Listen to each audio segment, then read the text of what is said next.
رحمت اللہ علیہ درویش تھے دلی کے، بہت سارے لوگ مرید تھے. ایک بڑا خدمت گزار مرید تھا، مزدوری کرتا تھا، غریب تھا. تو 6 بیٹیاں تھیں اس کی. حضرت صاحب کے پاس روز آ کے کہتا حضور بچیوں کے لیے دعا کرے، اللہ کوئی اسباب پیدا کر دے. ایک بچی کی شادی کا خرچہ 1000 دینار ہے اور میں غریب ہوں. حضرت صاحب دعا کر دیتے.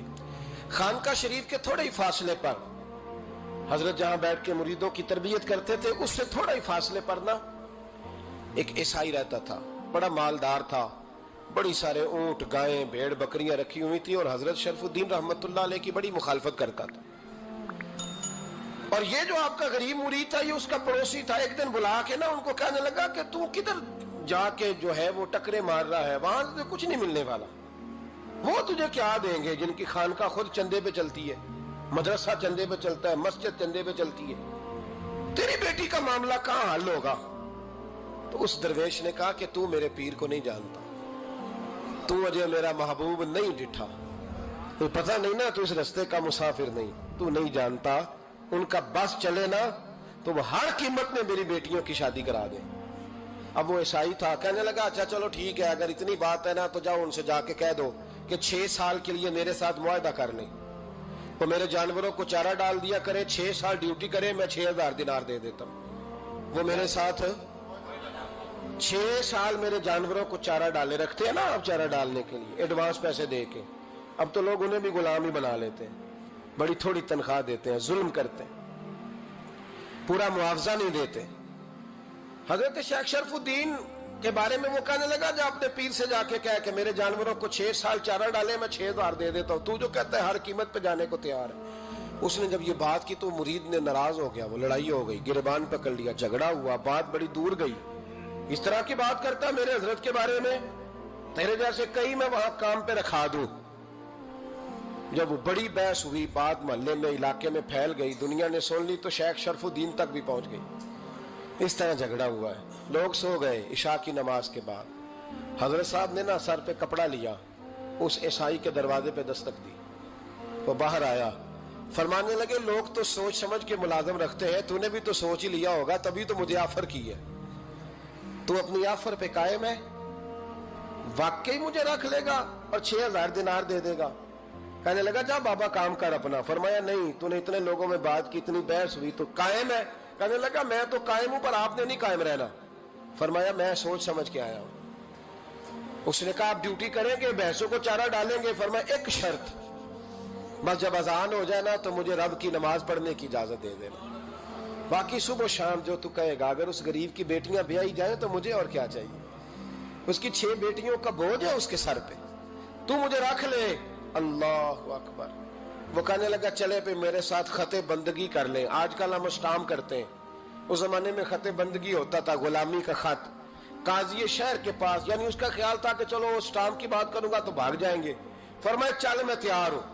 قاضی تک گئے، طے ہو گیا، 6000 دینار دے دیے. حضرت نے مرید کو بلایا، فرمایا پتر یہ لے جا میری بیٹیوں کو روانہ کر دے. کہنے لگا حضور یہ کیا کر رہے ہو آپ، کچھ سوچیں. فرمایا یار جب تجھے بیٹا بنا لیا تو پھر میری پوتیاں تو لگتی ہیں نا، میرا حق تو بنتا ہے نا. جا کے ڈیوٹی کر، ان کو بیاہ دے. بات پھیل گئی. بادشاہ بھی عقیدت مند تھا، وہ 12000 دینار لے کے پہنچا. کیا بتاؤں ان رب کے بندوں کا دل کیسا ہوتا ہے، کیا درد ہوتا ہے، کیا رنگ. 12000 دینار لے کے بادشاہ آیا اور آ کے حضرت کو پیش کیے کہ حضور آپ دیں اس عیسائی کو ڈبل دیں اور جائیں کام کریں. آپ فرمانے لگے تو پیسے دے، شرطیں نہ لگا، میرا جہاں دل کرے گا میں خرچ کروں گا. مجھے تو مزہ ہی اب آنے لگا ہے، ابھی تو لطف آ رہا ہے، ابھی تو ذائقہ آیا ہے کچھ کرنے کا. پیسے دینے ہیں تو دے، پابندی نہ لگا، جہاں میرا دل کرے گا میں. اس نے کہا حضور ٹھیک ہے رکھ لے. حضرت نے فجر مسجد میں پڑھی، جیب میں 12000 دینار تھے. اعلان فرمایا بھی کسی اور کی بیٹی بھی بیٹھی ہے تو پیسے میرے پاس ہیں. وہ 12000 دینار بھی بانٹ دیا، اور 12000 دینار بانٹ کے نا تو پھر چلے گئے کھیت میں چارہ کاٹنے. اس عیسائی کو کسی نے بتلایا کہ ان کے پاس تو 12000 آیا ہے، پر تجھ سے جان نہیں چھڑائی انہوں نے. کہ وعدہ یہ ہوا تھا کہ 6 دیں گے تو جائیں گے، جب تک دیں گے نہیں تیرے گھر میں کام کریں گے. وہ نا چارہ کاٹ رہے تھے. حضرت صاحب تو وہاں پہنچ گیا، دور جا کے کھڑا ہو گیا، کہنے لگا بابا پہلے تو میں نے مسلمانوں کے اخلاق سنے تھے، اب تو میں نے دیکھ بھی لیے. پر یہ بتا جب 12,000 آیا تھا جان کیوں نہیں چھڑائی؟ تو حضرت چارہ کاٹتے کاٹتے رو پڑے. فرمانے لگے تو نہیں نہ جانتا یہ بیٹیاں سانجی ہوتی ہیں، پتہ نہیں نا. میرے رسول پاک نے تو حاتم تائی کی بیٹی کے سر پہ کپڑا رکھ کے کہا تھا بیٹیاں برابر ہوتی ہیں. تو یہ نہیں پتا جب اس کی 6 بیٹیوں کی شادی ہوئی ہے میرے اندر روحانیت کتنی بڑی ہے. فرمایا پھر 12,000 آیا ہے تو 2-4 بچیاں پھر گئی ہیں. تو یہ نہیں پتا میں اندر سے راضی کتنا ہوں، میں تیری نوکری کرتا رہوں گا، پتہ نہیں اللہ کتنی بیٹیوں کو بیاہ دے گا. اتنا رویا وہ عیسائی کے پیروں میں بیٹھ گیا، کہنے لگا بابا میں نے تیری مخالفت کی ہے پر تیرے قریب آ کے پتہ چلا ہے کہ تو بہت اونچے اخلاق کا مالک ہے، اور اگر تیرا یہ مقام ہے تو تجھے اخلاق سکھانے والے محمد عربی کی شان کتنی ہوگی. ظالم کی بولیے جاتے نہیں لوگ جھوٹے گواہ بن کے. وکیل صاحب کو نہیں پتا ہوتا کہ یہ بندہ مجرم ہے جو میرے پاس آیا؟ کیا مجرموں کے وکیل نہیں ہوتے؟ بولے تو اس کو پتہ نہیں ہوتا وکیل صاحب کو کہ یہ صاحب مجرم ہے میرے پاس مقدمہ لے کے آئے. اور اگر بے ادبی نہ ہو جائے تو میرا خیال ہے قاضی عدالت کو بھی پتہ ہوتا ہے کہ مجرم کون ہے اور مظلوم. میرے نبی پاک صلی اللہ علیہ وسلم نے اس قدر زیادہ سختی فرمائی اس مسئلے میں. فرمایا جس کو پتا تھا کہ فلاں آدمی ظالم ہے، ظلم کر رہا، پھر وہ ظالم کا گواہ بنا یا اس نے ظالم کی مدد کی، کتنی کی؟